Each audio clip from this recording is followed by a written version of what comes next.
what's your thoughts on this facial recognition stuff, which the police are deploying right now?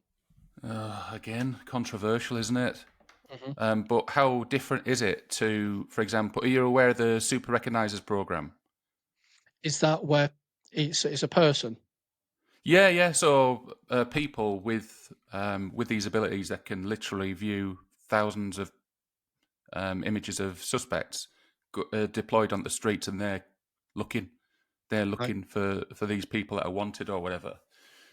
But how different is it from that? I mean, for me, I don't have an issue. I don't have an issue with the facial recognition stuff. Uh, I don't have an issue with CCTV being everywhere in the high Mhm. street or whatever. I'm law abiding, so I don't have a problem. I mean, I'm sure you'll have plenty of other people that are law abiding that do have an issue with it, but for me personally, I don't. And I think any tool that we can use to apprehend offenders, then it's fair game. I think the majority of people are happy about it. There'll always be that section of the community who are not happy about it, but then you kind of have to ask why. I think I think itself it isn't a bad thing so long as it doesn't get abused. Because I think that's what a lot of the worry is, because it starts creeping into like mass surveillance then, in that everybody's constantly having their faces put on a How database or run through a database. how could it be abused? That is an interesting question. So I think it started off with serious offences if someone was wanted for something indictable. But then when we look at certain police forces want more statistics on the board, it could be okay, well, let's lower that threshold slightly to see if somebody's wanted for a much smaller offence and then people get arrested. I think there was a lad got arrested because he was wanted for shoplifting. I think I've seen that. So it's that I think as soon as you bring something in, then it is open to manipulation or being abused. And I think Yeah, that's what people are concerned about.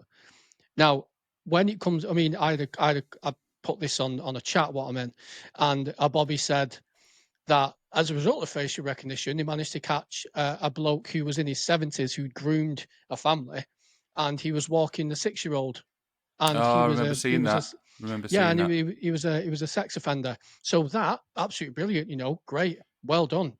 Let's But use it in that senses. I think from a police perspective, from a police officer's perspective, those on the ground, it's a good thing. Think of all the outstanding suspects on a cop's job queue. It Uh-huh. could be months, months and months and months before you can get hold of the suspect.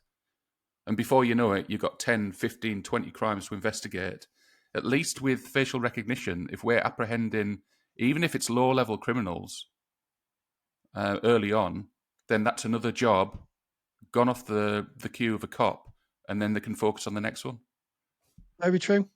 I like exploring both arguments with this. I don't just want to be like, oh, let's just fully go for it, because I think with technology, and obviously if it's powerful technology and with the introduction of AI, you have to be cautious of how far you go with stuff like this. I can certainly see its benefits, but I can also see, just because of my somewhat cynical nature when it comes to people in positions of power and agendas and everything else, I can see how it can be abused and manipulated if it's left unchecked.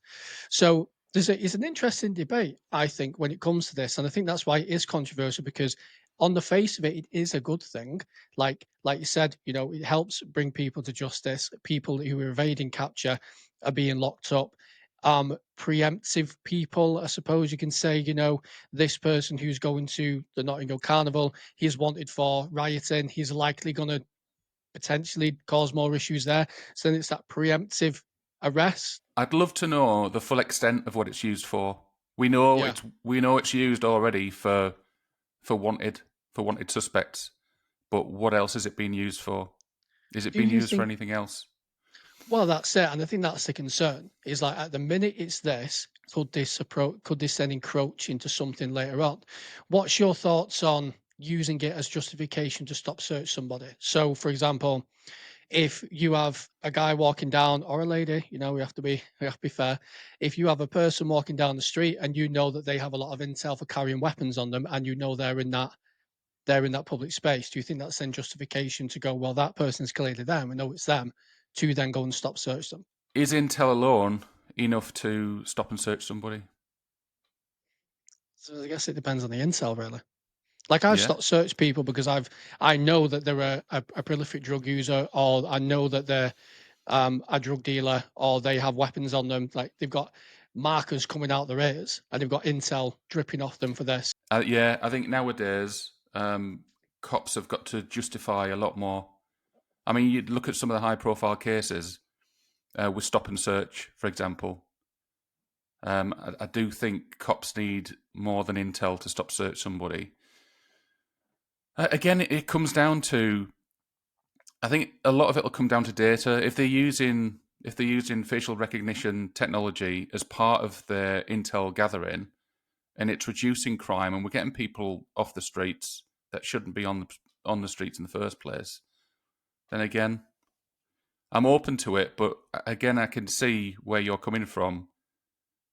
We need to have a private life. Everybody's got a right to Uh, to But private then life. the argument with that is, well, you're on CCTV all the time, and that's technically an invasion of your privacy. But is that being captured for another reason? If you're just on camera, then Hmm. that's one thing. But if you're on camera and your face is being run through algorithms, and also, algorithms aren't perfect, they can get things wrong. So there could be mistaken identities and everything else.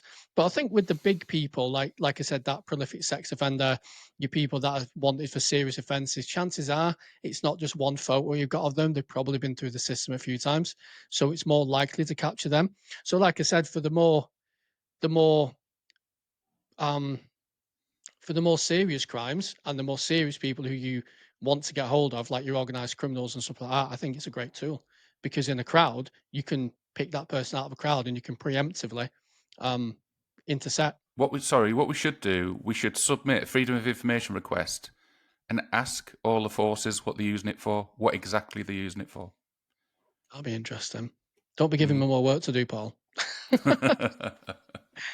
Okay, so a controversial topic when it comes to that deployment, I think if it's used properly, it can be an amazing tool.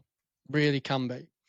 But I think it is open with a new technology like this, which is still in its infancy, and with the evolution of AI and everything else. I think it could potentially, with human error and with human, I don't know, agenda, shall we say, it is open to abuse, and I hope it never gets that way. Yeah, So, I mean, you can say the same about anything. You can say the same about policing systems, intel systems, police national computer, all the tools that they've got currently. They are all open to abuse, aren't they? mhm, very You true, every all the cops have got access to all this data and equipment. It can be misused.